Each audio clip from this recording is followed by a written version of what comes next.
xaydha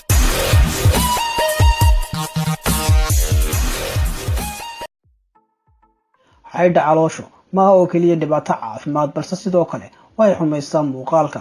xaqiiqdu waxay tahay kulahaanshaha qadar badan oo xaydha agagaarka caloosha waxaa si xoog leh loola xidhiidhiyo xanuunada sida nooca labaad ee macaanka iyo xanuunada wadnaha.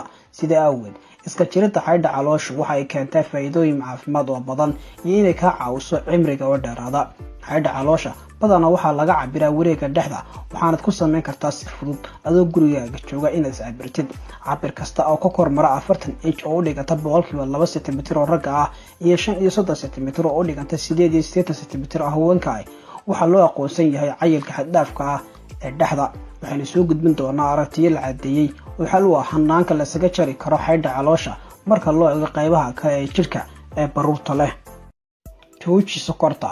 cunitaanka xad dhaafka ee sokortu waxay sare u qaadaa xaydha badan ee fuusha caloosha iyo midda ku samaysanta beerka. tanina waa xaqiiq gaar ahaan sharaabada sokorta ka samaysan sida kuwa soodhaha leh. daraasado ayaa muujinaya sokorta ku jirta cabitaanadaas in lala xiriiriyo 60% sare ku khataraha cayilka ama buurnida. borotiin badan.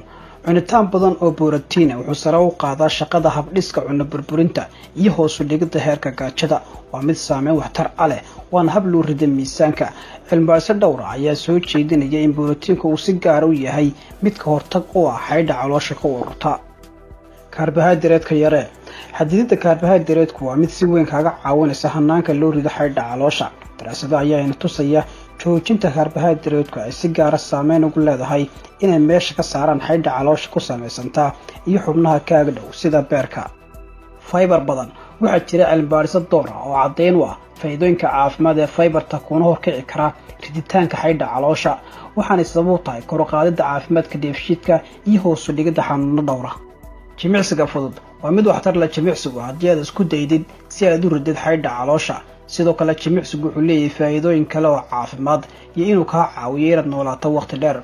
jimicsiga fudud sida socodka, orodka iyo dabaasha waxay sabab u noqdaan hoos u dhigida xaydha caloosha sida tirooyin daraasadaha lagu arkay. seexo hurdo kugu filan. hurdo yarida waxaa lala xidhiidhiyaa sare u kac ku yimaada miisaanka waana mid khatar ah. helitaanka hurdo kugu filan waa mid ka mid ah qorshayaasha ugu horeeya ee miisaan ridida iyo kobcinta caafimaadka. soon. ku celcelinta soomitaanka iyo habka cuntada oo aad bedesho adoo waqti u dhaxaysiinaya xilliga cuntada iyo soomitaanka.